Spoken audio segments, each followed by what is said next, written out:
Okay, so I'll begin my second lecture, but are there any questions on anything that I discussed yesterday? Yes. Go ahead.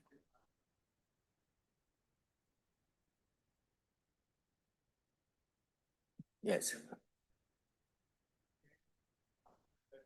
When you demand P nu, S mu nu to be 0, and F1, F2 comes out in terms of F3 and F4.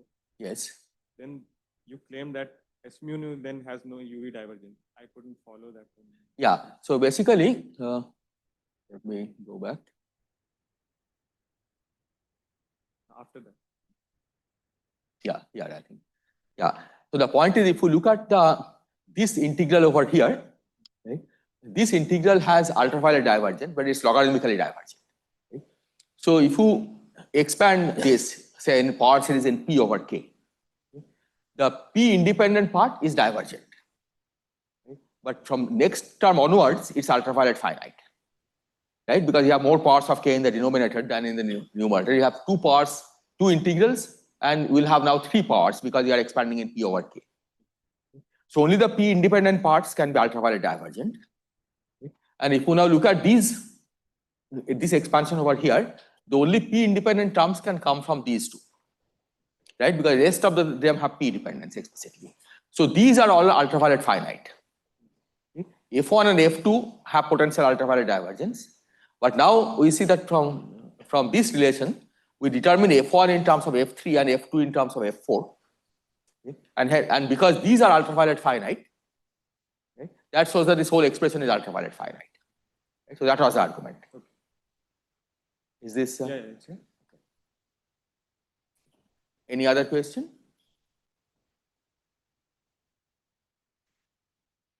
Okay, so let me then start the second lecture.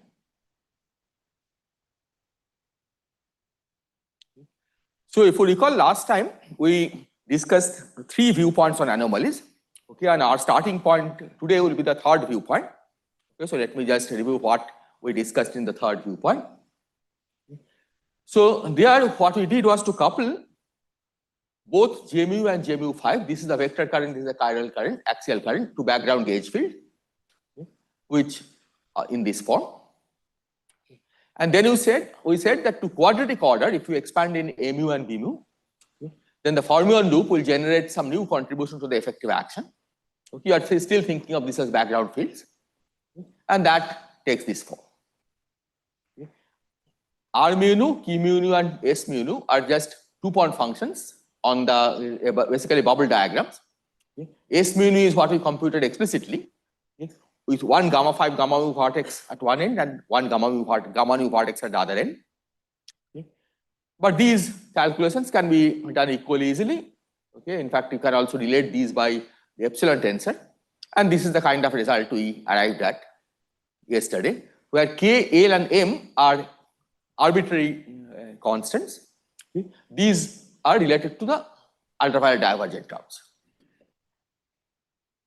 So these are UV sensitive. And the important point is that these can be changed by local counter terms. Okay, what I mean by this is that if you say change K, then that corresponds to adding a term in S mu nu, which is K times epsilon mu nu. So we change W by epsilon mu nu, B mu nu. Okay, but that's what we call a local term, okay, because it doesn't have 1 over P square. In the momentum space, it doesn't have 1 over P square. It's just a local term epsilon mu nu, B mu nu. Okay. And such a term you can add to the effective action. Right? That depends on how you define the UV completion of the theory. Okay. So we can choose different choices of K, L, and M will correspond to different UV completion. Okay. And so you are free to choose it at our will. Okay. What we cannot change arbitrarily, okay, are the coefficients of 1 over P square terms. Right? So these terms we cannot change because these are non-local terms. And you cannot just arbitrarily add such terms to the action. So this is our starting point. Okay, and now we move to the fourth viewpoint, which is the following. So here we'll be considering a chiral formula.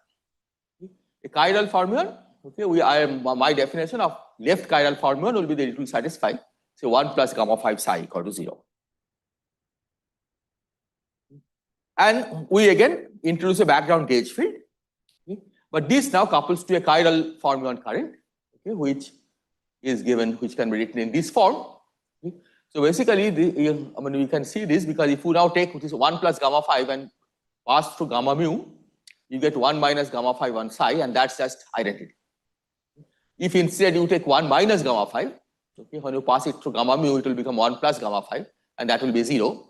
Okay. So this is the only kind of current that you can write to which you can possibly couple a background gauge field. And we want to do what we did in the third viewpoint, namely we want to see what kind of effective action for C mu we generate. And then we want to study whether the gauge invariance under C mu, under standard gauge transformation of C mu is preserved by that effective action or not. Now, fortunately here we don't have to really do any new calculation, because if you look at this structure, then C mu couples to a sum of two terms, right? E by 2 psi bar gamma mu psi and E by 2 psi bar gamma 5 gamma mu psi. But that is just read from here by simply setting A mu and B mu both to be equal and equal to E C mu by 2, okay, just to fix the normalization.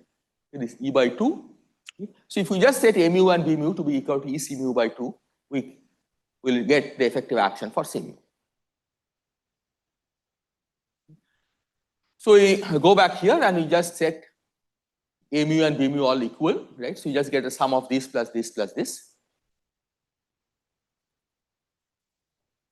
And then from the expressions for R, Q, and S that I had in the previous slide, we can construct our W. Now, recall that R, Q, and S had these three independent constants, right? L, M, and K. Now, in writing this, we have explicitly said L and M to be 0. Okay, it's my choice. But if it's not 0, then that basically corresponds to adding a new term of the form C mu, C mu, C mu, C mu. Okay, a kind of mass term for C, which will not be gauge invariant anyway. Okay, so if you want to go as close to a gauge invariant action as possible, we might as well set L and M to 0. The important point is that the K that we had earlier, if you recall, this K had a accompanying tensor of epsilon mu. No? So here it did contribute, okay, because there is a K epsilon mu nu, B mu nu. But once you set B and A to be equal and equal to C, then you see that the epsilon mu nu just drops out because of the antisymmetry. So K drops out explicitly. And this is important because if you recall, in the earlier times, we are adjusting K to restore one or the other gauge invariance. Right? Adjusting K to one value, we recover the vector gauge invariance. Adjusting K to a different value, we recover the axial vector gauge invariance. But now there's no choice of adjusting K, it just drops out of this action, and here is what we have. And now you can see if this action is invariant under a gauge transformation of C mu, okay, which in the momentum space has this form. This tilde, let me remind you, is just the Fourier transform. And to put it here, this term obviously is gauge invariant because if you contract with P mu, right, it just gives you 0. Here you have to vary this as well as this, okay, but either one will do, right, because of this it's manifestly symmetric under mu nu exchange. Okay. So let's just vary the C tilde mu, and what you get, this term gives you P square, right, this is a non-zero term. When you contract with this, you get 0 because epsilon mu sigma P mu P sigma is 0 by antisymmetry. So one term remains, right? If you vary this, the second term will remain. So the net upshot of this is that delta W is not 0 under this gauge transformation. It's given by this expression here, and you can also rewrite this in the position space, and that's this form. So this gauge non-invariance of the chiral theory is something that you cannot get rid of, okay, by adding any local term. Okay, I give you an option of adding anything that you like, okay, which is local, which has the structure of no derivative in the no momentum factors in the denominator. It's impossible to find anything of that sort that will cancel this. So this shows that this theory is anomalous. Okay, we cannot lift C mu to a dynamical gauge field if you want to maintain gauge symmetry. Are there questions on this? Yes. How K drops out? Yes. So if you go back to the previous expression, okay, K multiplies epsilon mu nu. Right?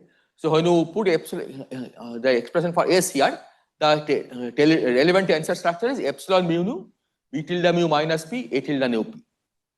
Now I am setting B and A to be both equal to C. Right? So you have C tilde mu minus P, C tilde nu P. But this combination is symmetric under mu nu exchange and P goes to minus P. Okay? And so when you multiply by an antisymmetric tensor, it just gives you 0.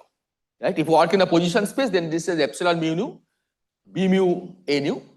Okay, and when you set B and A to be equal, you get epsilon mu nu, C nu, which is 0. Okay. So no gauge invariance can be restored in this case.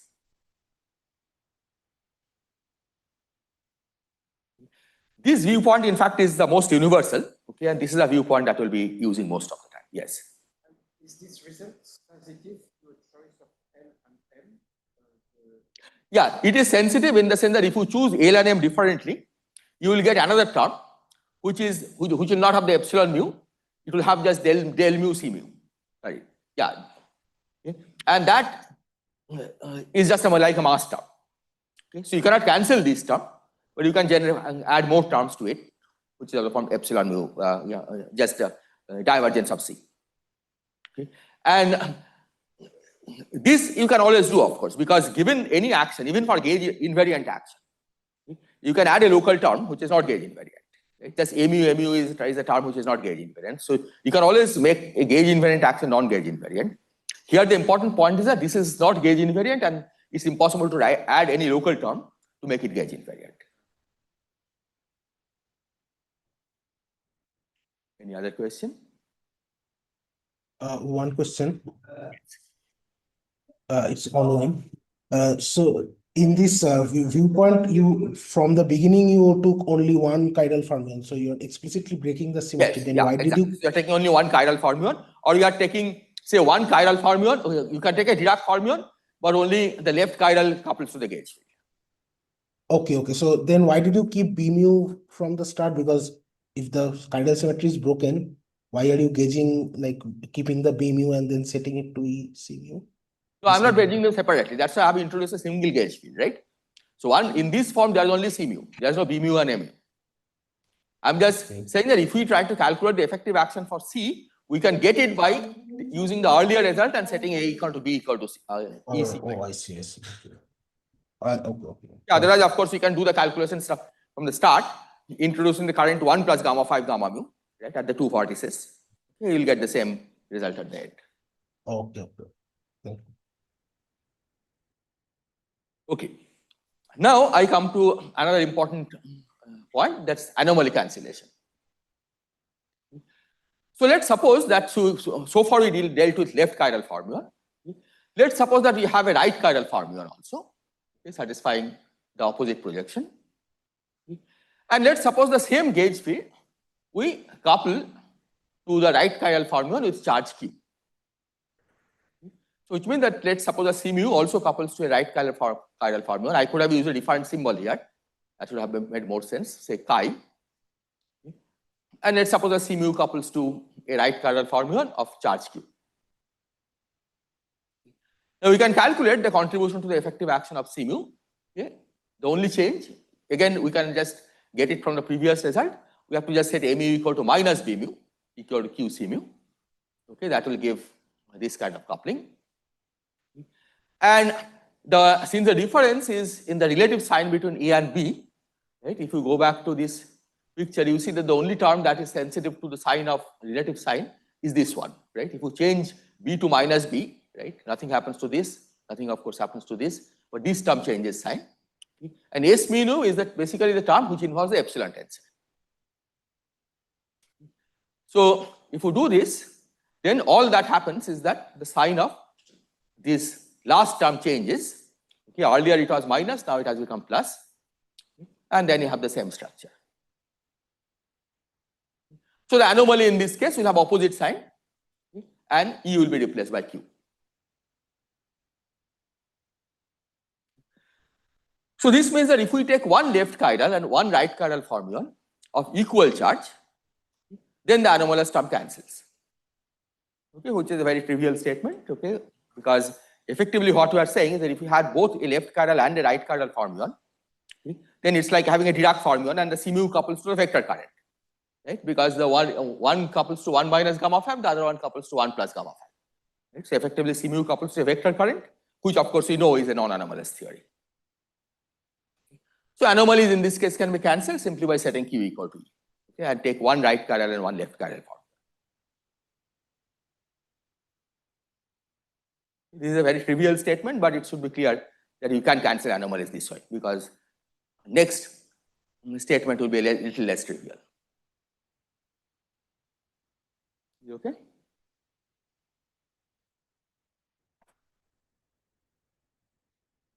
The point is there are other ways to cancel anomalies. So let's suppose that we take 4 left chiral fermions of charge E and 1 right chiral fermion of charge 2E.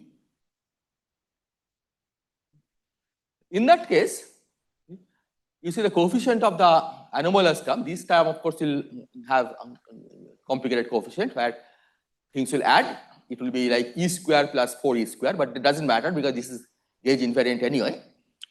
Here, we have with minus sign, okay, it was multiplied by E square, but there are 4 of them, so you will get a 4E square. And with plus sign, you will get a Q square, but Q is 2E, so you will again get 4E square, but with opposite sign. So the coefficient of the anomalous term in this case would be 4E square minus 2E whole square, and that's still 0. So this theory is not anomalous. More generally, if we have multiple left chiral fermions that carry charges E1, E2, etc., and multiple right chiral fermions which carry charges Q1, Q2, etc., then we can ensure anomaly cancellation by simply imposing a condition of this kind.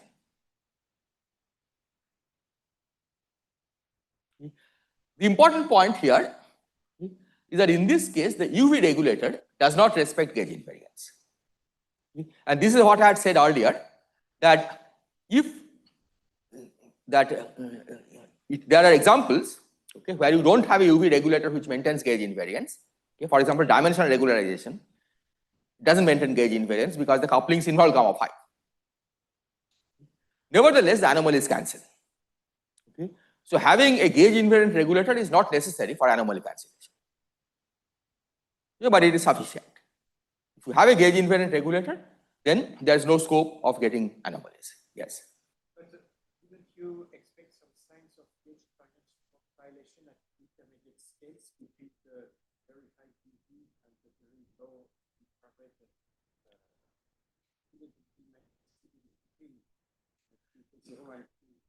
Well, the point is that this theory is, of course, this theory is different from a non-chiral theory. That is certainly true. But you will not violate any of the word identities, right? Because, so in that sense, you don't see, it is true that the theory is different, okay? But the word identities are the standard word identities of gauge theory. Right? You will not violate those. So that's the sense in which you don't break gauge invariance. Any other question? Now, this is important because, as I said, the theory that describes us, the standard model, is of this kind. Okay, there the anomaly cancellation takes place not because we have non-chiral fermions, okay, but despite the presence of chiral fermions, okay, the spectrum conspires so that you get zero anomaly at the end. Yes. This has in the mean.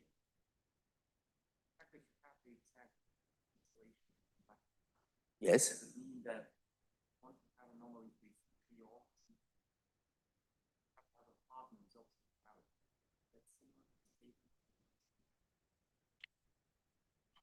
Okay, in 2 dimensions, it is what you are saying is true. In 4 dimensions, right, we will see that it is not necessarily true. And that is because in 4th dimension, what happens is that the left chiral fermion is equivalent to a right chiral antifermion. Right? So you can label the spectrum purely in terms of the left-handed particles or right-handed particles.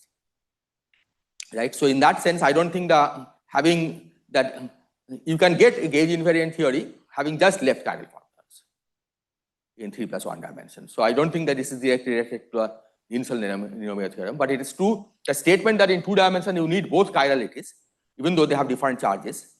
Okay? That is true. That in 2 dimensions you do need.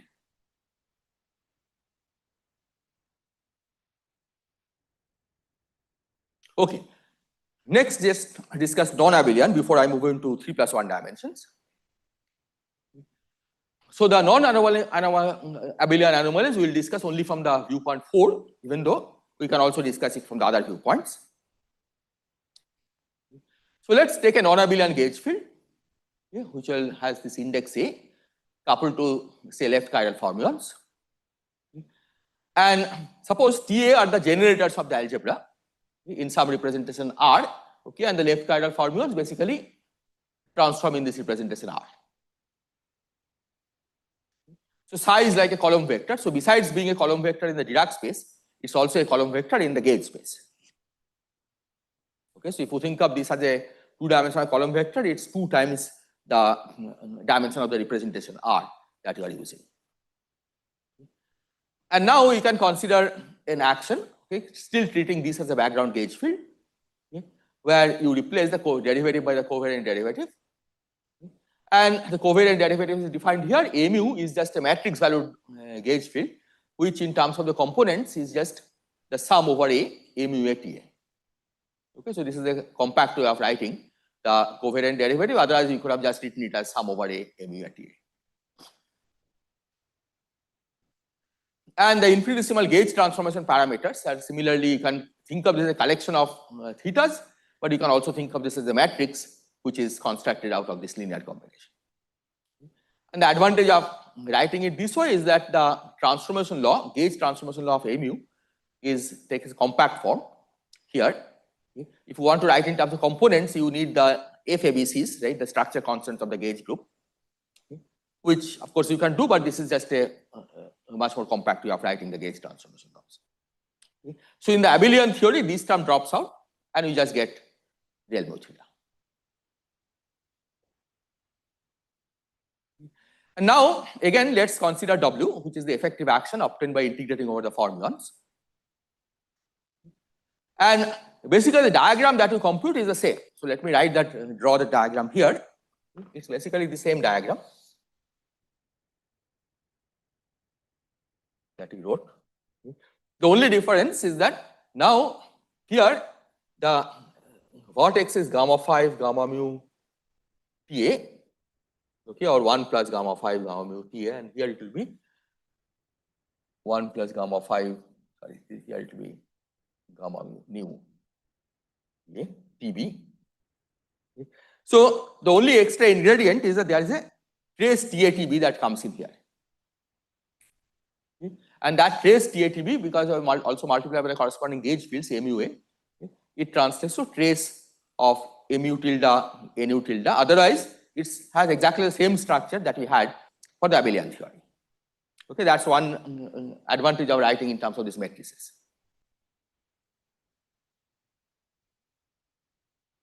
So you can take this W and ask how does it change under a gauge transformation. Okay, if you try to make a gauge transformation of the background gauge field of this form, okay, how does W change? See, there is a psi over here, right? The fermion has been integrated out. So now we are asking how does W change when you vary the background gauge field in this way.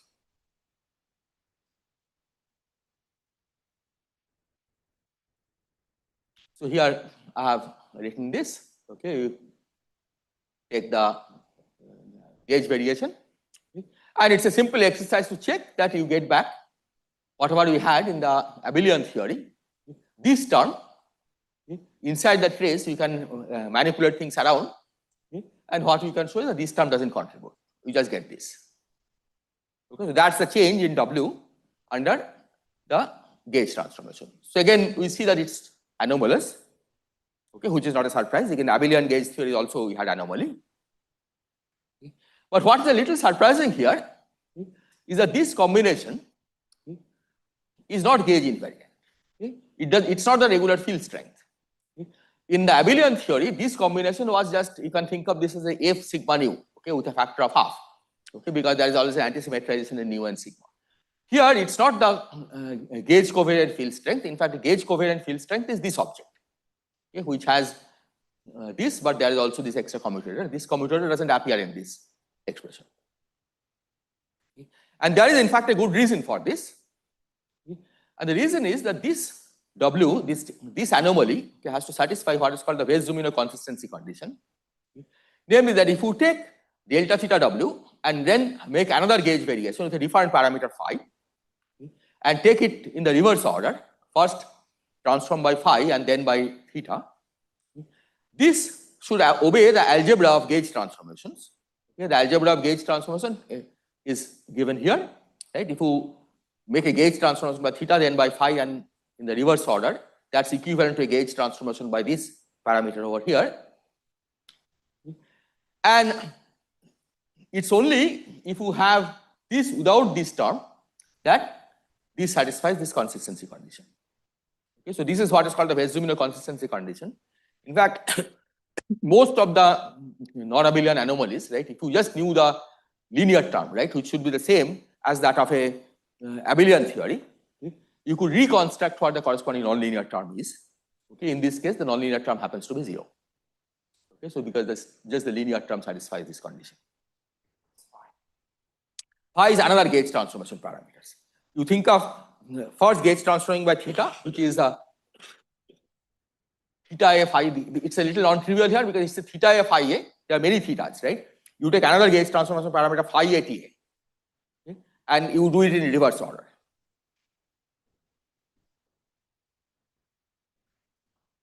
Yeah, because the generators do not commute, right? This difference should be non-trivial, okay? And that non-trivial, this difference should be given by whatever it would have been the gauge transformation by the commutator of theta and phi, right? Because gauge algebra basically tells us that if you apply theta first and then phi and then in the reverse order, you get back a gauge transformation, but with this new parameter, okay? And that has to satisfy.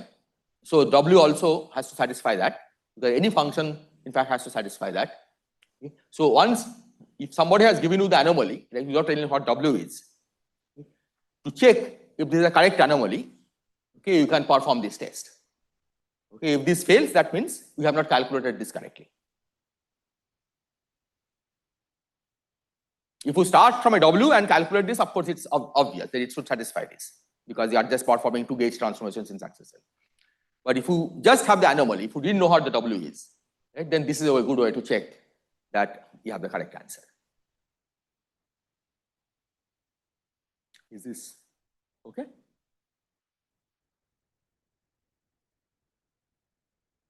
Okay. So in the last hour, I think I'm going to move to 4 dimension, but there's just some additional comments. The first one is that anomaly is not corrected by higher order terms. This is something that I have not proven, but this is there is a general proof by Adler-Bardin. And the second one, that we have discussed anomalies from the point of view of Feynman diagrams. Okay. But there is also another way of looking at the origin of anomalies, and that can be traced to non-invariance of the path integral measure.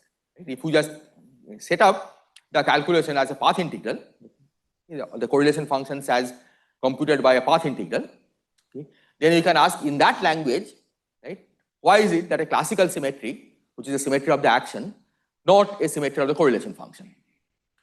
And in that language, you can show that the lack of invariance can be traced to the fact that the path integral measure is not invariant.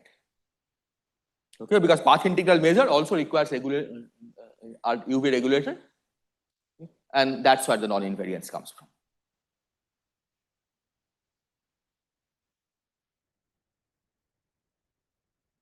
Okay, so now we turn to 3 + 1 dimensions. Yes. Yes.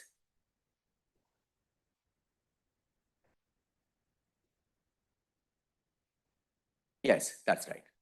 Right, so it's enough to just cancel the anomalies at leading order.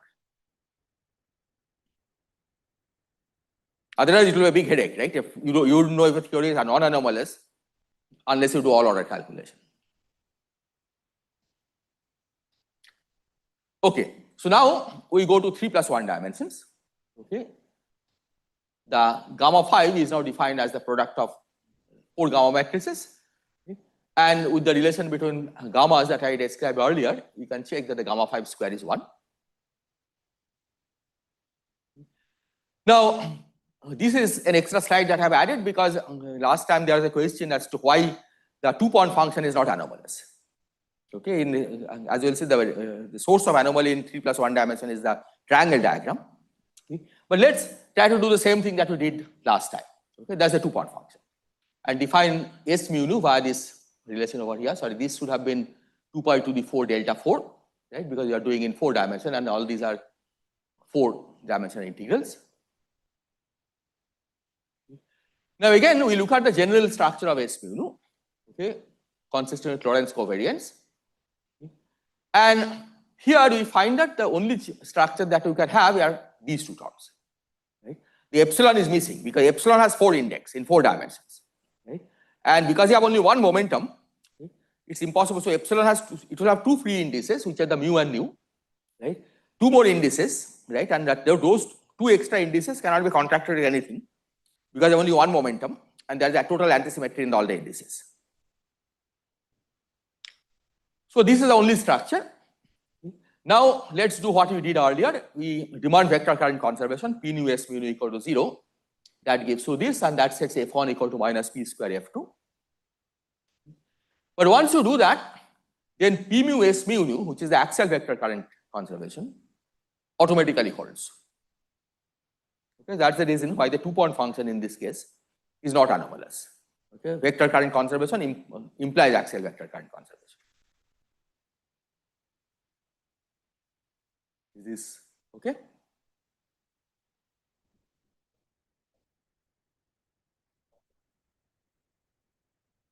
I think it's possible to see it, but I'm not sure at this stage, right, how you do this, because the path integral measure is not invariant, right? But that need not affect every amplitude, right? And so that's the point, that I mean it affects some amplitudes, but not every amplitude.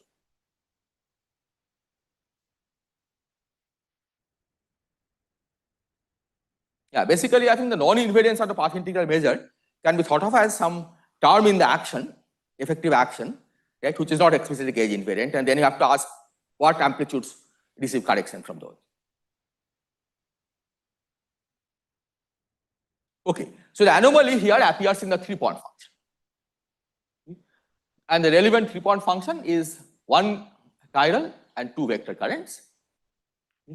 And here I am not going to do any details of the analysis because the details are, the procedure is exactly the same as what we described in 1 plus 1 dimension. The calculations are of course more complicated, right? Because you really have to compute 3-point function. You have to do a more complicated Feynman diagram, but that can be done. Okay, so I'll only code the results. So if you work in a momentum space, then we have this relation over here. Now we define S mu nu rho because you have 3 indices. And the relations that we desired, right, if we want to maintain both vector and axial vector current conservation, are these. Okay, you want to satisfy all of these conditions.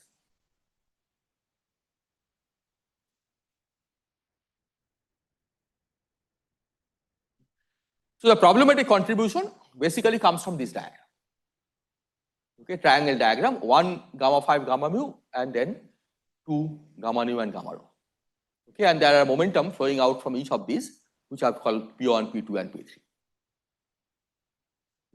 So the setup is similar.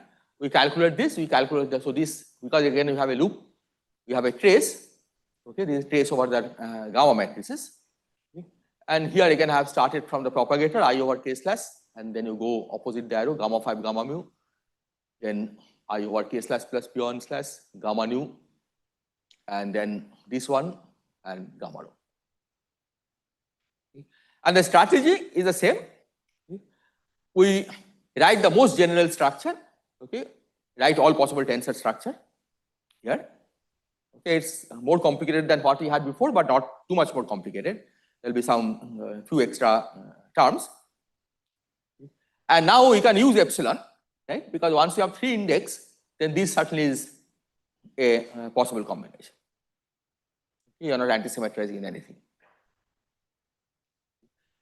Then we demand the vector current conservation. We demand that P2 contracted with epsilon is S is 0, P3 contracted with S is 0. And this gives condition that relates these coefficients. And then we can show that once you have done that, then the ultraviolet divergent part of this diagram is linearly divergent. You can see 4 integrals and 3 k's in the denominator. Okay, so it has certainly ultraviolet divergent part. But the ultraviolet divergent part is in fact determined in terms of the finite part. And S mu nu rho becomes unambiguous. Okay, once you demand these conditions. And then the third step is to take that unambiguous result for S mu nu rho and calculate this, right? Whether the axial vector current is conserved. And what you find is that it's not conserved, it gives you a term which is proportional to this combination over here. Okay, so nu and rho are free indices on 2 sides, and the sigma and tau are contracted with P2 and P3. Okay. I have written it proportional to, but of course the coefficient is exactly known, explicitly known. I have not just written it explicitly here. Is this clear?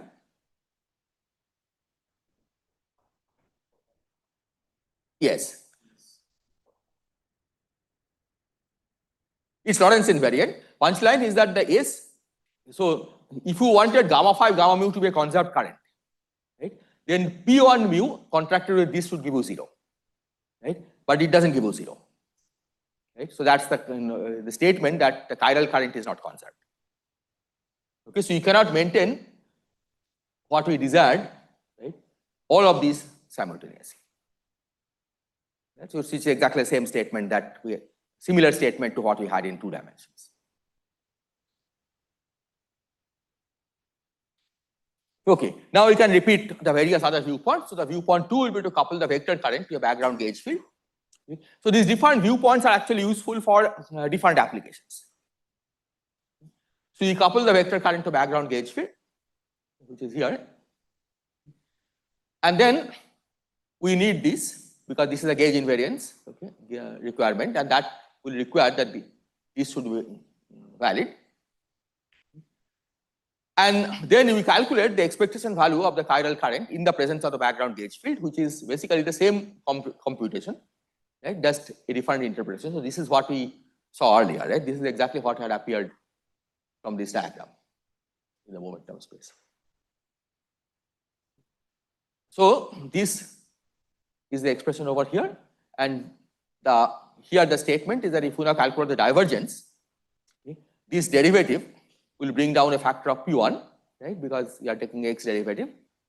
That will contract to S, okay, and that will not give you 0. Right? So in the previous slide, we had something like P1 nu P2 rho, right? Something, let's see, P2 sigma P3 tau. Okay, and basically that when you write it in the coordinate space, it basically becomes that del mu J mu becomes proportional to epsilon mu nu rho sigma, F mu nu F rho sigma. Okay, this F comes because of the antisymmetrization, right? Epsilon completely antisymmetrizes. So once you have a derivative of A and a derivative of this, right, that converts itself to the factors of F, okay, at the cost of putting some half factors here.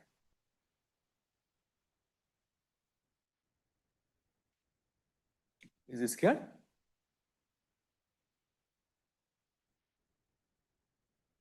So this form is useful in the quantum electrodynamics, right? Where mu is a genuine gauge field, right? It's a dynamical gauge field.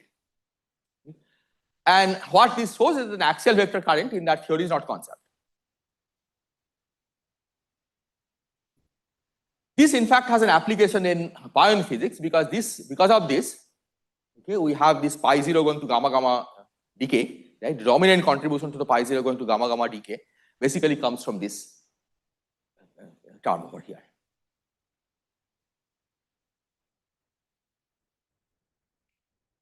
Now, like last time, we had said that once you have this anomaly, it is possible to change J mu by adding a term. Okay, this was true in 1 plus 1 dimension. You can add to J mu a term which is like this. If you now calculate the divergence of this, right, you will see that you will get a term that is proportional to F mu nu F rho sigma times epsilon mu nu rho sigma.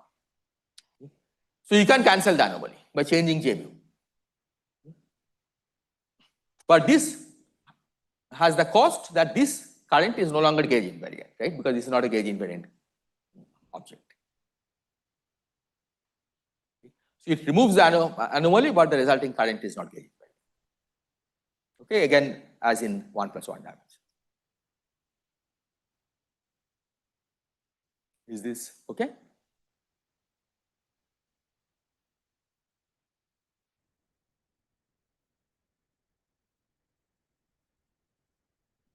Now we come to a third viewpoint, and that is to couple both currents to background gauge fields. Okay, so we couple A mu to J mu and B mu to J mu 5. And then as before, we integrate out the fermions to generate an effective action for the gauge fields. And the relevant part of the effective action basically comes from the BAA, right, which involves one chiral current and one axial vector current and two vector currents. And the BBB, which involves three axial vector currents. Okay. And the reason is that the problematic terms, right, which involve epsilon, okay, come from gamma 5. Okay. If you have two gamma 5s, okay, then you can commute the gamma 5s to the gamma mu's and gamma 5 square is 1. Okay. So two gamma 5s don't help. Okay. One gamma 5 you cannot get rid of. And three gamma 5s, right? Two of them you can move around and make it 1 because you can make it gamma 5 squared. Okay? But one gamma 5 will remain. Okay? So in this case, the problematic terms will be these ones. This will contribute anomalous terms, and this will also contribute anomalous terms. So a priori, you have two gauge fields. You have two gauge transformations, as you see here. And what one can show is that the theta gauge transformation can be made a symmetry. Okay, it is a symmetry provided you choose the local terms appropriately. Right? You can make both of them not invariant. Right? You just add an mu term in the action, obviously it will break gauge invariance. Okay, but the statement is that it is possible to adjust the local terms so that you maintain theta gauge invariance, but it's impossible to maintain the phi gauge transformation. Okay, so that's a statement of anomaly in this language. Okay, so phi cannot be made in that means that the A mu can be made into a dynamical gauge field, but B mu cannot be made into a dynamical gauge field in this case.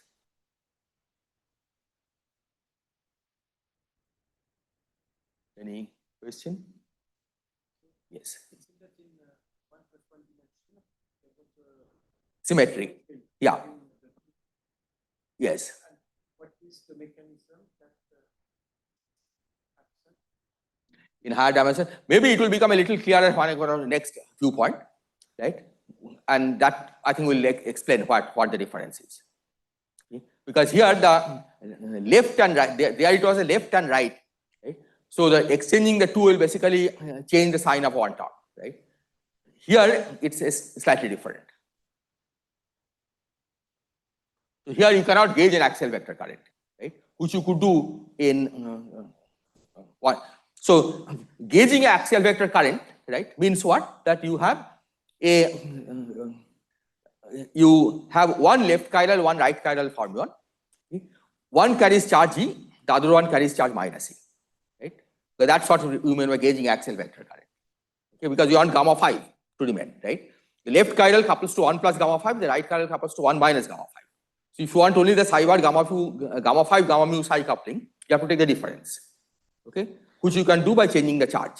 So let me write here. So you had E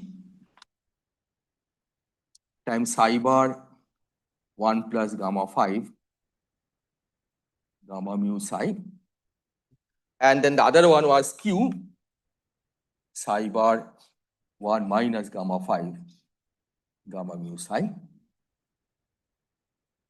This theory is non-anomalous if E square minus Q square is 0.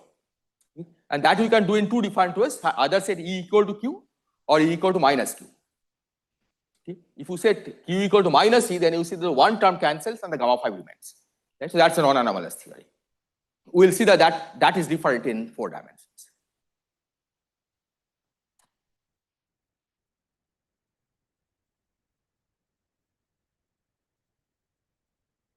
Okay, so let's go to the 4th viewpoint, right, which again is the more universal way of looking at anomalies. Okay. So here we will consider a chiral theory with only left chiral fermion with coupling to this current. Right? J mu plus J mu 5 is basically the 1 plus gamma 5 coupling. So you can construct the effective action by setting A mu and B mu to be equal to half E times C mu.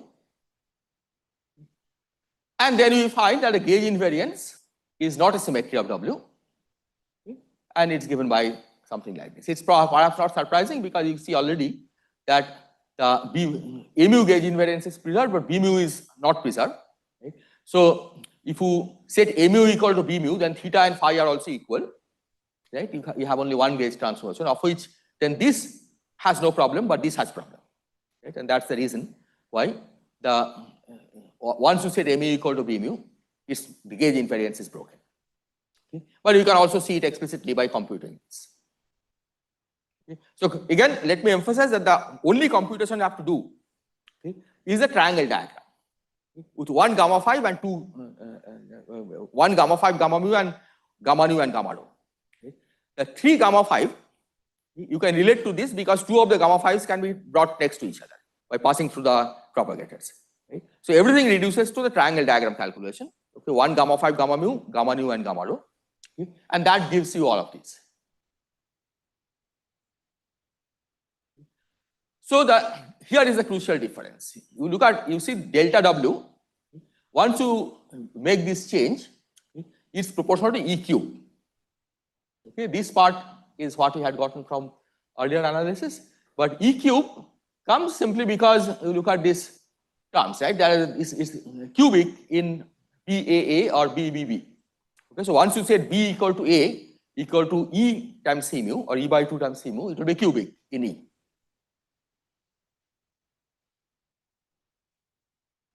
So for a left chiral fermion, you will get something like this. Instead, if C mu couples to a right chiral fermion of charge Q, then you will get minus Q cube, right? Because right chiral and left chiral gives opposite contribution to the anomaly. So now you see that when you combine them, suppose you had several left chiral fermions of charge EI and several right chiral fermions of charge Q alpha. Then the anomaly cancellation will require that this condition is satisfied. Right? Sum over EI cube minus sum over Q alpha cube equal to 0. Is clear? And now you can see the difference, right, which is what I tried to indicate here. Okay. In 2 dimensions, suppose you have 1 left chiral, 1 right chiral formula, and the coupling of the gauge field is to the axial vector current. If it's to the vector current, that corresponds to Q equal to E. If it's to the axial vector current, that corresponds to Q equal to minus E. Either way, it's E cube minus Q cube, which will be 0. Sorry, E square minus Q square, which will be 0. In 3 plus 1 dimension, right, if you couple to axial vector current, then that means you have 1 chiral fermion, okay, 1 left chiral fermion with charge E, and a right chiral fermion of charge minus E.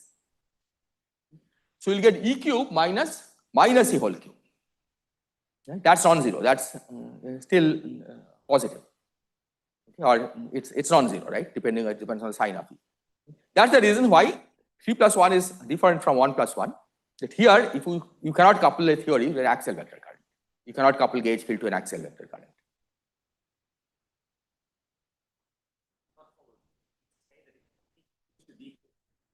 Yes, that's the vector current coupling. Anomaly disappears. If you take E equal to minus Q,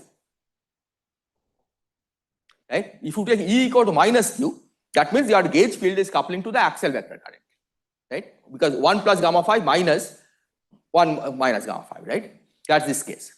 That case is not anomaly free, right? Because these two add. Is this clear? The other thing that is different from here is you see that here from this formula it follows that you don't need right chiral fermions at all. Just take left chiral fermions, some with positive sign charge, some with negative sign charge. You can make this vanish. Now this is not an accident because as I said in 3 plus 1 dimension, having a right chiral fermion of charge q is equivalent to having a left chiral fermion of charge minus q, because the complex the CPT conjugate of the state has opposite charge and opposite chirality. So in 3 plus 1 dimension, you have the option of writing the whole spectrum only in terms of left chiral fermions or the right chiral fermions. You can of course mix it, but you don't have to. Often in describing standard model, people use only left chiral fermions. Okay, but that's possible because you just use antiparticles as your fields and instead of particles. So here you could do only with left chiral fermions and forget about this part of the formula altogether. Okay, you could still get an anomaly cancelling theory.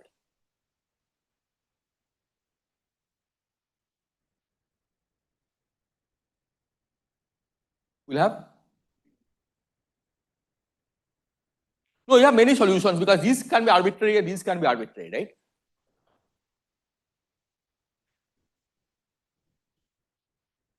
Oh, sum over EI cube, take any set of EI, right? And you can take Q all the Q alphas equal to 1. See, number of E's and number of Q's need not be the same, right? So you can always make sure that whatever anomaly you want to cancel, right? You just add one unit charge objects of the opposite chirality, right? Or the same charge, same chirality, but take add opposite charge with -1 charges. Yes, so there are many solutions to this equation in general. Yes.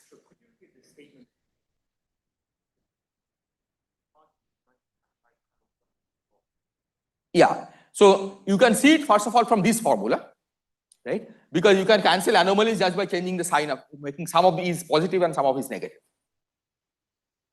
right? So that's one statement, that to cancel anomalies you don't need right chiral fermions.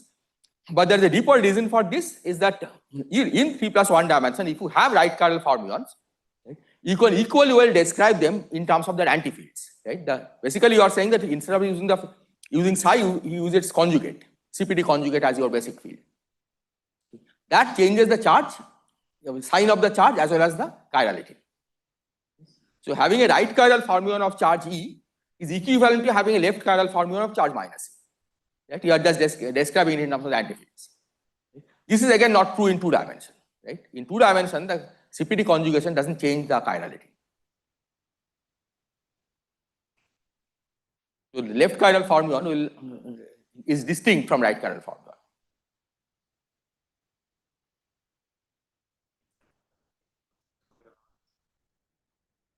Yeah, that's related to this. The fact that in 1 plus 1D, you can choose a Majorana-Weil formula. Right? In 4 dimension, you cannot impose both conditions at the same time. Right? I mean, that has its origin in this feature that a charge conjugation, right, will change the chirality.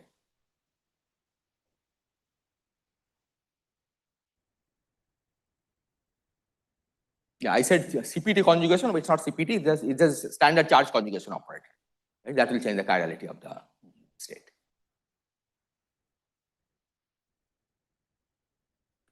Any other question on this?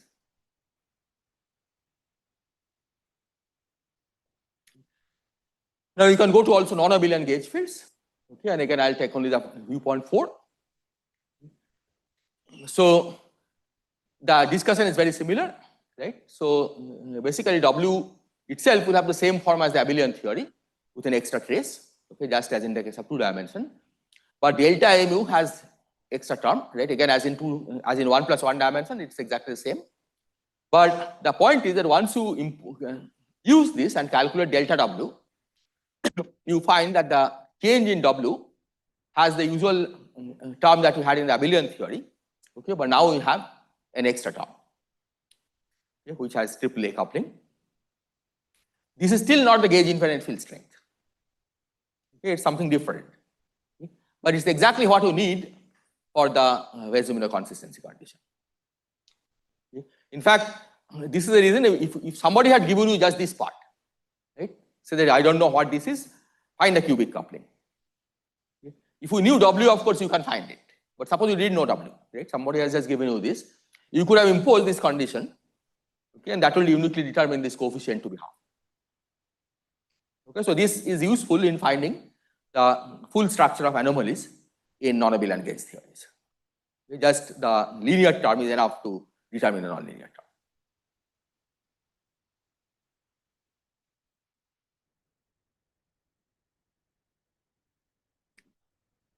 Pardon? No, this is not like a Chern-Simons term.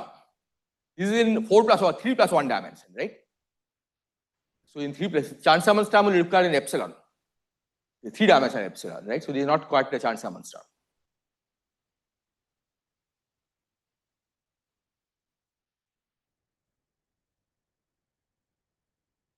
Okay, now, yes.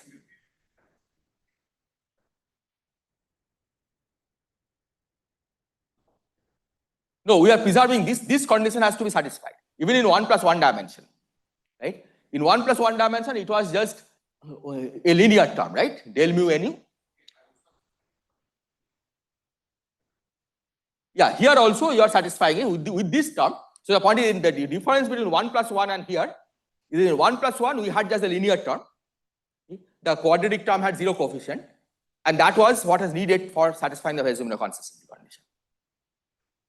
Here we have, no, something is, yeah, here we already have the leading term is already quadratic. You see, the leading term has del mu nu del rho sigma, right? And now you can ask, does it by itself satisfy Weis-Zumino consistency condition? This is a different term from what we had in 1 plus 1 dimension, because there you have just a linear term. And now you ask, what do you have to do to make this satisfy the Weis-Zumino consistency condition? And you find that you have to add an extra nonlinear term. So the difference between 1 plus 1 and 3 plus 1 is that there you had just a linear term, and you didn't need anything else. In fact, if you added something else, it would violate the Weis-Zumino consistency condition. Here, you had a quadratic term to begin with, and you need a cubic term to satisfy the Weis-Zumino consistency condition. Any other question?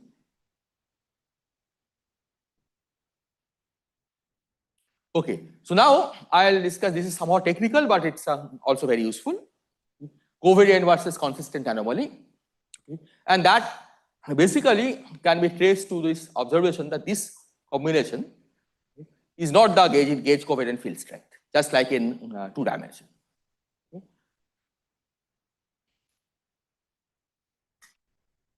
So let's go back to the simplest case. Okay. 1 plus 1 dimensional background gauge field, which couples to a chiral current, okay, abelian. We have gone back to the abelian case. Okay, even in the abelian case, we will see that there is a difference. And this, if you recall, this is the effective action that we got after integrating out the formula. And we also saw that under a variation of the gauge field, okay, under a gauge variation of the gauge field, the W actually is not invariant, right? It changes by a term like this. So this is just something that we have already discussed. I'm just reminding you again that this is what we had found in 1 plus 1 dimensional abelian gauge theory.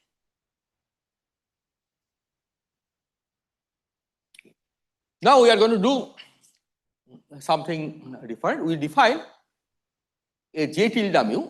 Okay, this is a lowercase j. Okay, this I have denoted just so that it's clear that this is not, this is just a classical result, right? This is not a current that we started with. But you can think of this as an expectation value of the current. Okay? Because in the Lagrangian, the C mu was coupling to the chiral current.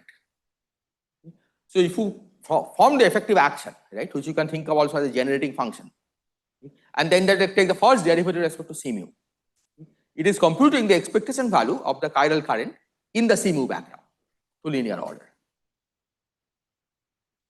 That is clear?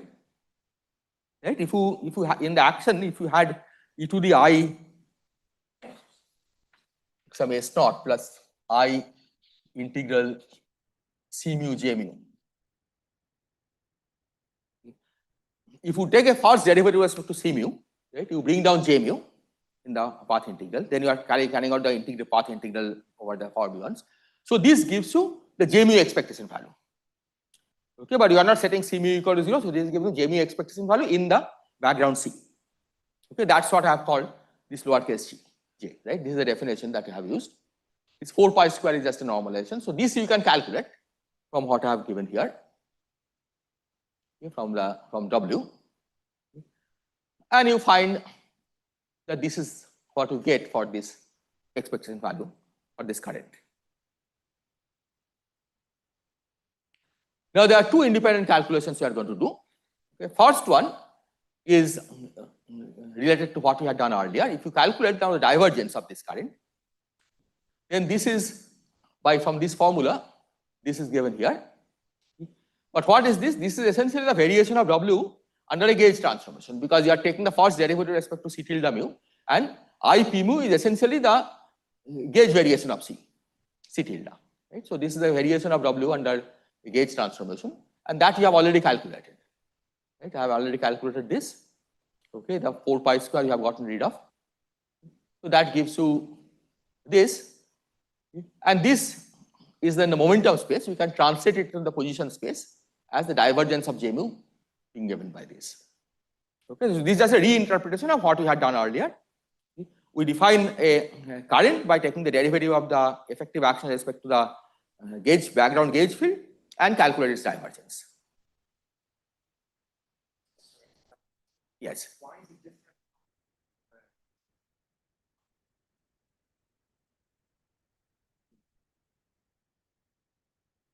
No, this is not gauge invariance, right? This is still non-zero. Yeah, I'll explain this. Yeah. So up to this point, it's okay, right? Yeah. Now we forget about this line. Okay, we look at the expression for J tilde mu that we had here and try to see how it varies under a gauge transformation. And that again we can calculate from delta C tilde nu. Okay, the only difference is earlier you are calculating. Yeah, so now you take the delta C tilde nu here, and you will find that you get a non-zero answer, which is here. So this is basically saying that this J tilde mu that you have computed is not gauge invariant. Okay, because the J tilde mu, okay, actually transforms under gauge transformation. First of all, it's not divergence free because W is not gauge invariant, and J tilde mu itself is not gauge invariant. Okay, as you can see from here. So now the question is, it is true that it's not gauge invariant. Is it possible to repair it by adding a local term? And the answer is that indeed it is possible to repair it by adding a local term. And this is what is called the Bardeen-Zumino term. Okay? Here it's somewhat trivial, but this is a general result that you can always make this into a gauge invariant object, which is defined here. Right? So you define a J tilde mu covariant, which is given here. In the position space version, it's this. And we'll calculate the variation. Well, it's actually easy to see. Right? Once you have this, calculate the delta J tilde mu covariant. Right? We have this part over here, and then you have a variation of C tilde sigma, that's IP sigma, theta tilde. Right? And that exactly cancels this. Okay, so this coefficient essentially has been adjusted so that this object is covariant. Now, I think this is now related to what you asked. This is saying that it is possible to add something to J tilde mu, which makes it covariant. But this something that you have added is not obtainable as a variation of W. You cannot write a local term, right, whose variation will give you this. So current you can make covariant by adding something, right? But that new current is no longer a variation of W. Right? So the statement of anomaly was that we cannot add to W a local term, which makes it gauge invariant. Right? That statement is still true. Okay, but you can make J tilde mu a covariant by adding something.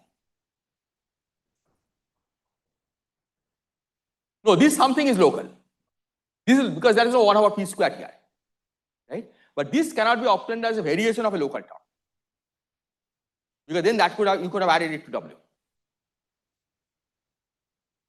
So you add a local term to J, but it's not a variation of a local term, okay, under a gauge transformation.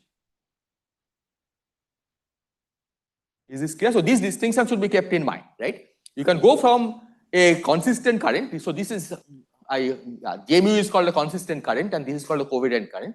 You can go from a consistent current to a covariant current by adding something, but that something is not a gauge variation of a local term.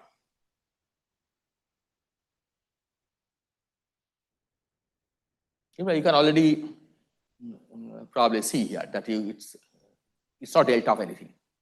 Right? Delta of anything will have at least a p in it. Why are you doing this? It's called covariant anomaly. I'm going to describe this. So basically for abelian, it doesn't really matter. Okay? But for non-abelian case, it gets rid of these, the fact that this is not gauge covariant, right? It gets rid of that problem. Okay, it's just a different definition, right? And what one can basically show that covariant and consistent anomalies are related in the sense that if one vanishes, the other one also vanishes. So when you calculate anomaly, right, and you want to check if the theory is anomalous or not, you can calculate either the consistent anomaly by first computing W and varying it, or you can calculate the covariant anomaly, right, which has different ways of computing. And if one vanishes, then the other one will also vanish. Okay, so it just lets you write the anomaly in a covariant form. That's all. Okay, so you repair it. Okay, but let's see what difference we get. So this was the consistent anomaly, just the variation of the divergence of J tilde mu. With this new definition, or not with this definition of covariant current, right, you can calculate again the divergence. Okay, this has the feature that it's gauge invariant, but its divergence actually twice this one. Okay, so the covariant anomaly in this case is twice the consistent anomaly. Okay, but this is going to change in non-abelian theory.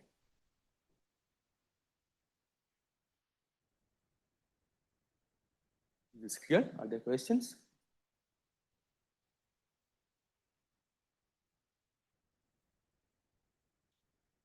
When you go to non-abelian theory, it's just a little more complicated maneuver, but the principle is the same. We start with W, that is given here. And now the only extra complication is that instead of just saying that we will take a functional derivative of W with respect to A tilde mu, because A tilde mu itself is a matrix, right? We define it in this way, that we define the current, okay, the consistent current J mu, by requiring the delta W will be given by this. Okay, that's essentially the same as taking the functional derivative, right? This is referred to a nicer way of writing what you mean by functional derivative. So this defines what J mu is, and it's a simple exercise to find this J mu from here. Okay, just take the variation of W and that will give you what J mu is. And we note that under this gauge transformation, W, we had already computed how it changes. Okay, that is given here. But this is a different way of computing this, right? Because delta theta of W, this is a general form of delta W, right? Under any variation of mu. Okay. So in particular, if you set delta mu to be equal to gauge transformation, right, by theta, then you just substitute for delta mu, this gauge transformation. And this you can rewrite, okay, after some integration by parts and some manipulation of the matrices, as integral of theta times the covariant derivative of J mu, where the covariant derivative is defined here. And the idea now is that we compare this, right, which is given in terms of the covariant derivative of J mu, with what we had computed earlier, right, which was here. And by comparing this, we arrive at this relation that d mu J mu is given here. Yes. But by the fact that previously we defined the consistent current. Yes.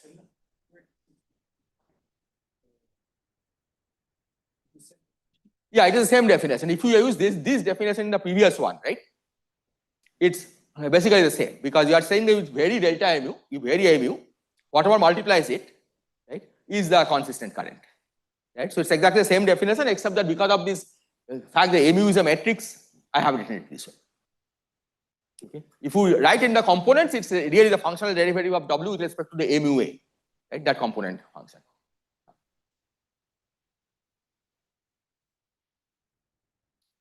Okay, so this equation that we have here is the exact analog of what we have found there. Okay, this relation over here. Okay, or this relation over here.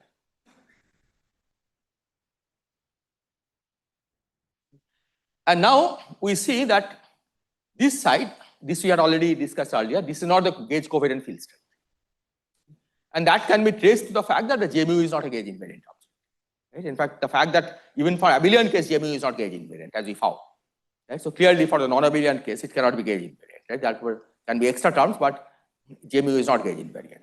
Right? You can calculate the gauge transformation of J mu directly, because as I said, once you do this exercise to find J mu from here, you can explicitly again vary mu and see what you get. Right? And you can check that it's not gauge invariant.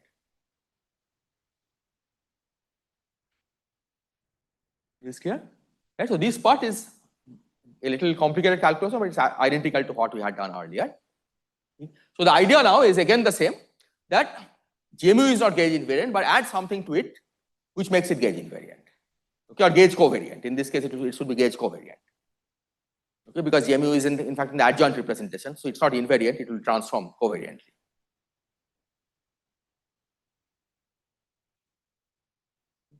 So you can make it gauge invariant by adding something, okay, which in this 1 plus 1 dimension is simple. In 3 plus 1, it's a little more complicated. Once you add this, right, you can first of all check that its gauge variation is the standard gauge variation of an adjoint current. And then you can calculate the covariant divergence, okay, as we had defined earlier. And finally, the result is that you get things in terms of the gauge covariant field strength. Okay, because if you start with a gauge covariant current and take a gauge covariant divergence, it better be gauge covariant. Right? And that's what you see here. However, the important point is that there is again a factor of two difference. Right? First of all, of course, there is a nonlinear term, because F mu rho has nonlinear term. But here it's 1 over 4 pi times del sigma nu. So when you symmetrize, it will become 1 over 8 pi, right? Times del sigma nu minus del nu a sigma. This is 1 over 4 pi, right? Another way of saying that you see here, there is a factor of 2. So not only the structure is different, this has nonlinear term, this doesn't have, but the overall coefficient is different between these two. So this is a general result. It's true also in 3 plus 1 dimension. I will not describe this here, that given a consistent current, right, whose anomaly, which has to satisfy the Weis-Zumino consistency condition, you can always add something to it, right, which makes it covariant. And in terms of that current, you can write the covariant divergence as a covariant object. But that new current is not going to satisfy the Weis-Zumino consistency condition, because the new current is not obtained as a variation of something. So these are two defined kinds of anomalies. I think this subject was developed because people tried to calculate anomalies in various theories, and some people found covariant answer, some people found non-covariant answer, right? And the resolution was basically this, that people are computing different things. One has manifest covariance, but it doesn't have, it's not a gauge variation of anything.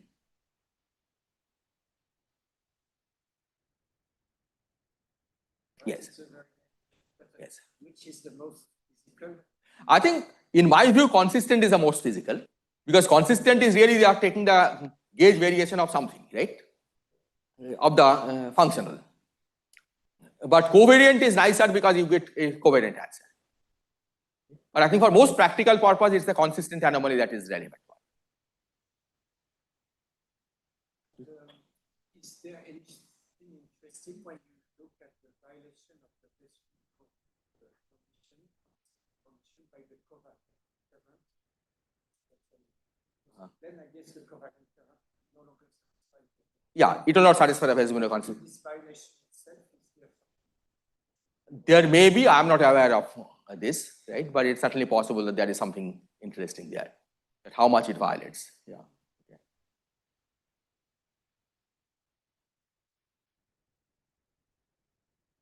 Okay, so this is more or less the end of my talk. So I'll just finish by mentioning some of the applications. Okay. And because I'm from high energy physics, most of the applications that I'll be describing will be high energy physics applications. And here I'll just mention them without describing how things are done. Okay. The first one that we have already emphasized, that in a consistent gauge theory, particularly in 3+1 dimension, in 1+1 dimension, sometimes even if the anomalies are present, you can try to get a theory out of it, right? Even though you break gauge invariance. In 3+1, if the theory is anomalous, it cannot be a consistent theory. So this is a strong constraint on the theory. And as we have emphasized, that in the standard model of particle physics, anomalies from different representations of the gauge group combine to cancel. So for abelian theory, the analog of this is that different charges can conspire to cancel. Okay.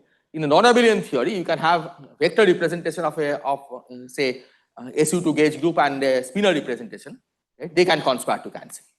Because you have to basically combine various kinds of representations to cancel, and they do cancel. This one I already mentioned, but I'll not dwell on it anymore. Right? We can use anomaly to compute pi 0 going to gamma gamma amplitude. So basically, it uses the fact that the pi 0 in appropriate massless limit, you can think of this as a Goldstone boson of a chiral current, of a spontaneously broken chiral current. And then use the fact that the chiral current divergence is has anomaly, right? F epsilon mu nu rho sigma, F nu rho F mu nu F rho sigma, okay, to relate to essentially construct a term in the effective action, okay, which gives rise to this decay.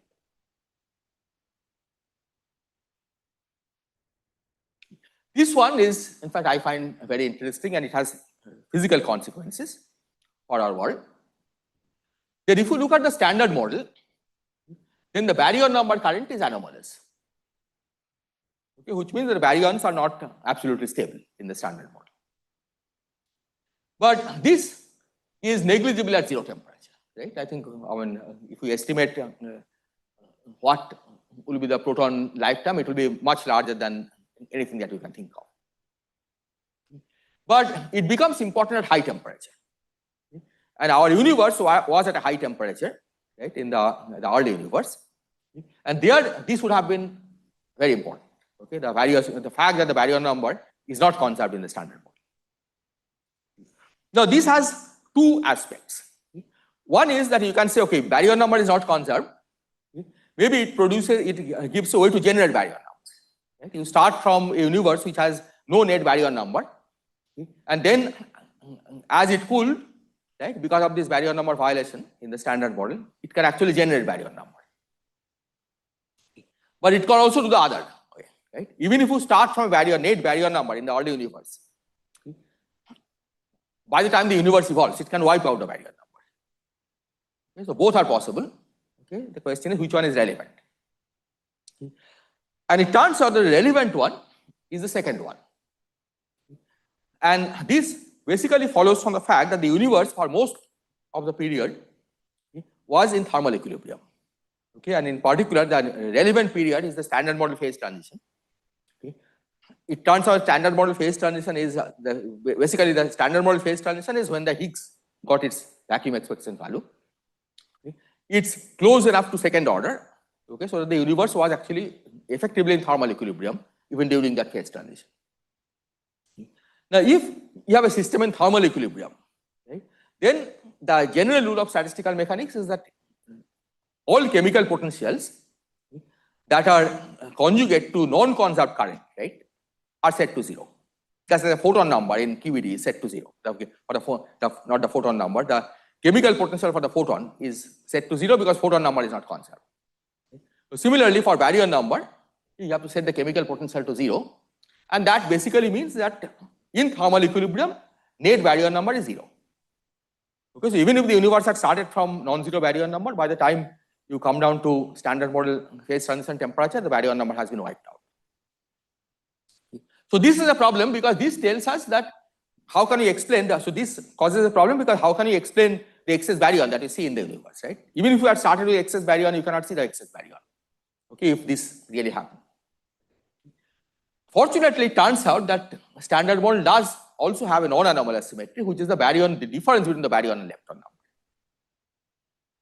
So if the early universe has a non-zero B minus L, okay, it will remain, it will produce a non-zero B minus L, and that essentially get distributed between baryons and leptons, but with a very specific ratio. So here the role of anomaly, okay, after you put all this in, is to predict the precise ratio of baryon to lepton in our universe. Right? We cannot count leptons because most of the neutrinos you cannot count, right? Neutrinos which are in the cosmic microwave background. But it is basically saying that the baryon to lepton ratio is fixed by anomaly. And you can explicitly calculate how much the ratio is.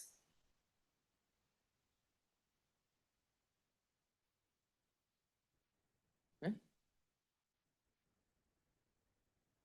And then I'll go to the final application, which is more theoretical. That's the cube anomaly matching condition. Yes.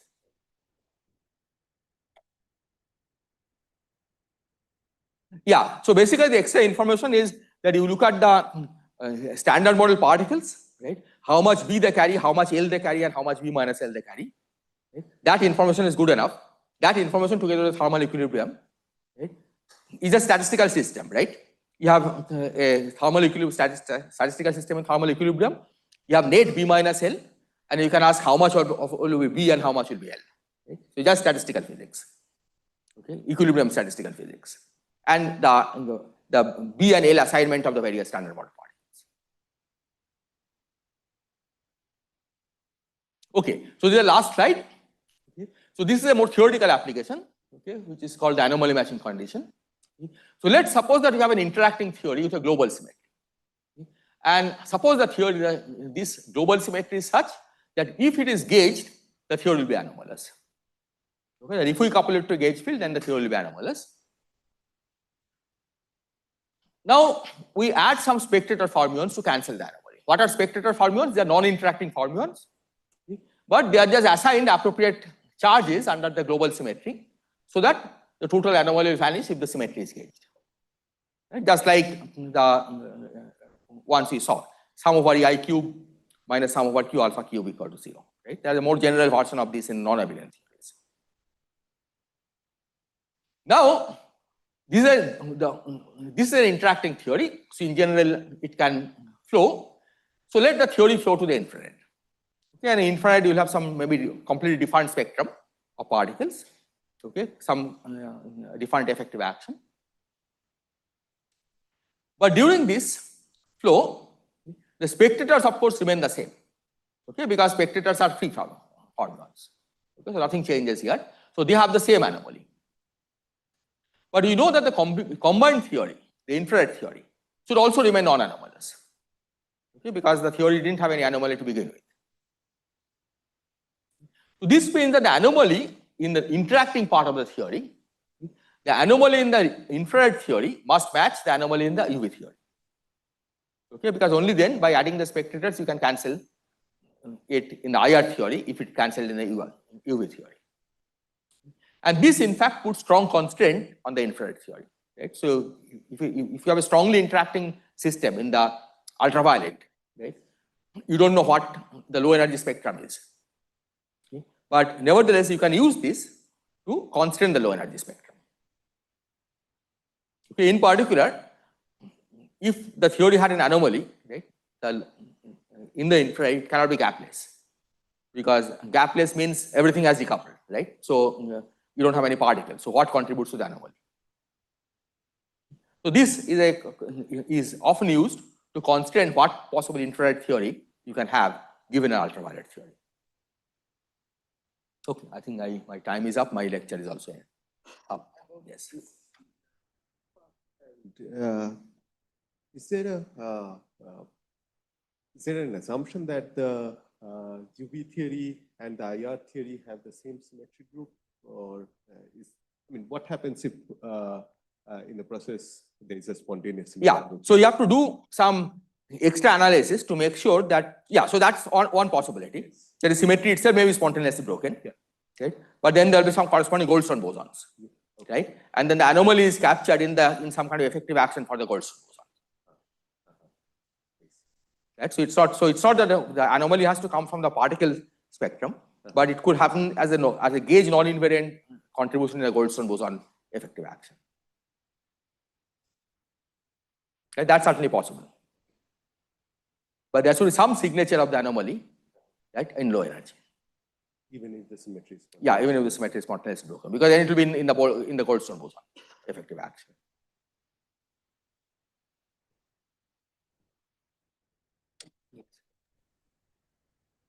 Of magic that you're adding these fermions that remain uncoupled. So isn't there a statement saying that for the theory of interest, the anomaly should be invariant under the RG flow? Exactly. That's exactly the statement. Okay. But I think Theoft wanted to be very, very careful. He said that let's look at non-anomalous theory, it should flow to non-anomalous theory, right? And that basically leads to what you are saying. Okay, thank you.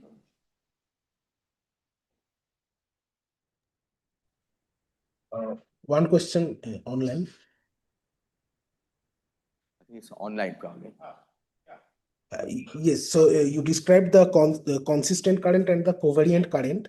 So if the consistent current anomaly is gauge dependent, right? It's not gauge invariant. So if we are in the light cone gauge, does the two result match, like the two result of the anomaly match?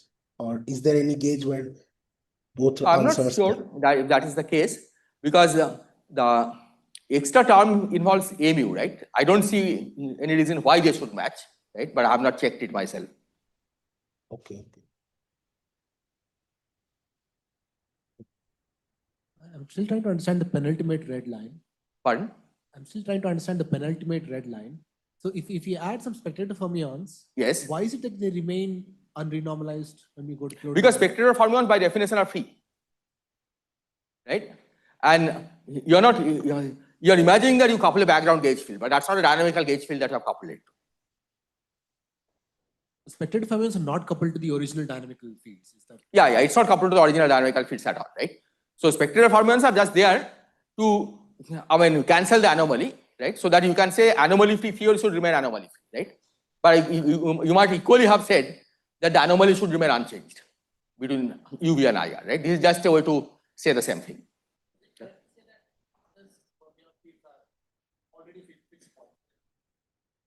Yeah, exactly. Massless free fermions, right?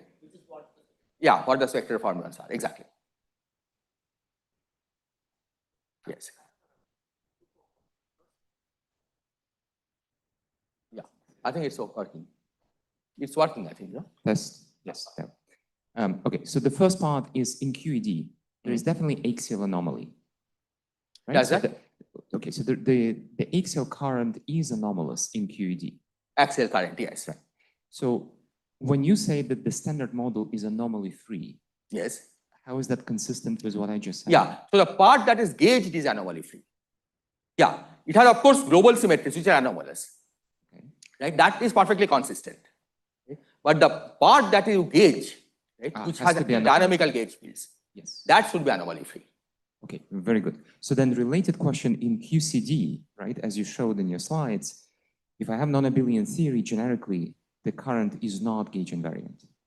The chiral current is not gauge invariant, but not just the current, not the chiral, just the regular d nu, G nu is non-zero. You had it on one. But if J nu is the gauge invariant, is the vector current, there is no anomaly in the vector current. So that's my question. Does QCD have anomaly of the vector current? No, no. Because QCD by definition, since it is a consistent theory, it cannot have anomaly. I know, but you said But that you can calculate it. Yeah, you but can calculate it. So what cancels it? Oh, because vector current usually is never anomalous, right? Unless you have chiral gauge field. In the standard model, you have, of course, QCD vector currents, but also there are chiral gauge fields because the weak interaction currents coupled to chiral currents. Okay? So the combined theory has is anomalous. QCD current by itself is not anomalous because, let's see, if you look at the three triangle diagram,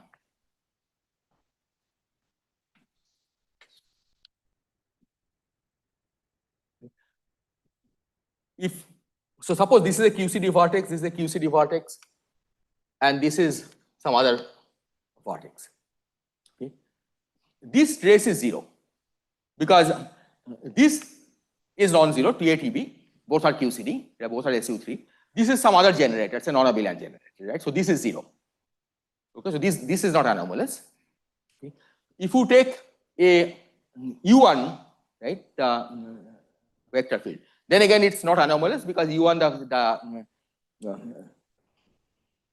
the U1 of the QED, right? That's also vector. It doesn't couple to chiral current. Right? So the dangerous currents, so QCD, that's why QCD doesn't have any manifest anomaly anyway. The dangerous ones are the weak interaction currents. Right? The weak interaction currents together with U1, okay, those can become anomalous. Right? And that's what we see here. So QCD is anomalous. So QCD in a sense, if we just forget about the weak interaction, right? Just the QCD and QED, that's a vector-like theory. Right? It has no gauge field coupling to gamma 5. Right? So that's why it's completely non-anomalous. It's only the weak interaction currents that you have to worry about, that those could become anomalous. Right? And the anomalies, in fact, cancel between quarks and leptons. Between quarks and leptons, right? Leptons are the electrons and neutrinos, which are QCD neutral, right? Whereas the quarks are also have strong interaction. Right? But the weak interaction anomaly cancels between quark loops and lepton loops. Yeah. If you cannot add, for example, more quarks and not add leptons, or vice versa. That's why there are switching. And leptons, exactly. Yeah. If you have 3 generations of quarks and 4 generations of leptons, then the theory will be inconsistent.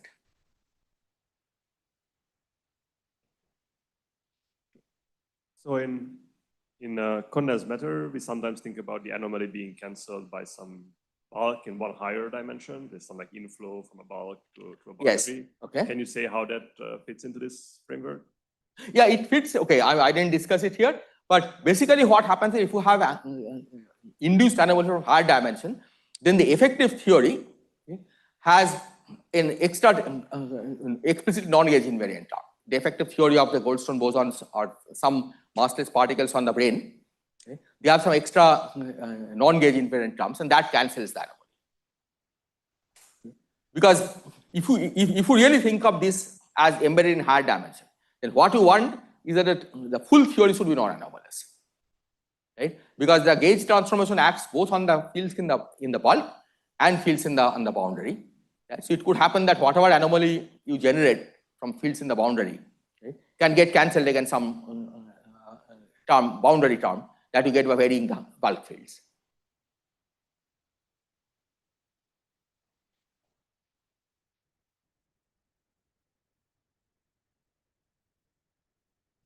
Hi, so I think this pattern, like from which diagram the anomaly first shows up.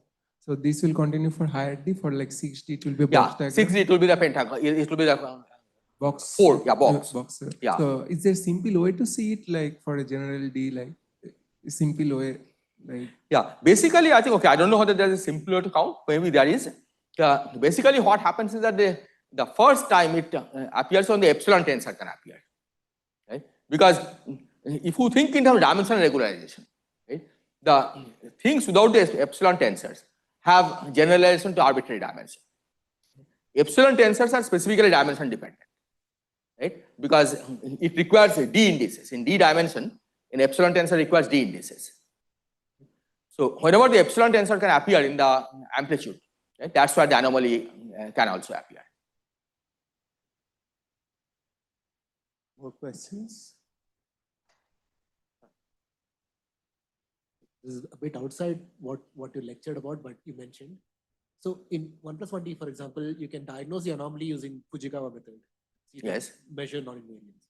But one could also bosonize the theory and then study the same theory in the bosonic lab, Yes. where there seems to be no measure changing. Yeah, in the bosonic language, typically what happens, there may be different, there are many examples, but typically what happens is that the effective field theory that you get in the bosonic language, if the theory is anomalous, okay, has an explicit term in the effective action that is not gauge invariant, right, which is what is sometimes called a Vezumino term. Right?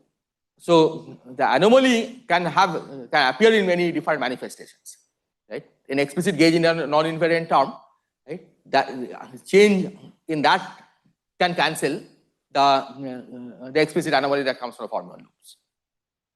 So I think in this case, if you just bosonize an anomalous fermion theory, right, that's the way you'll see it.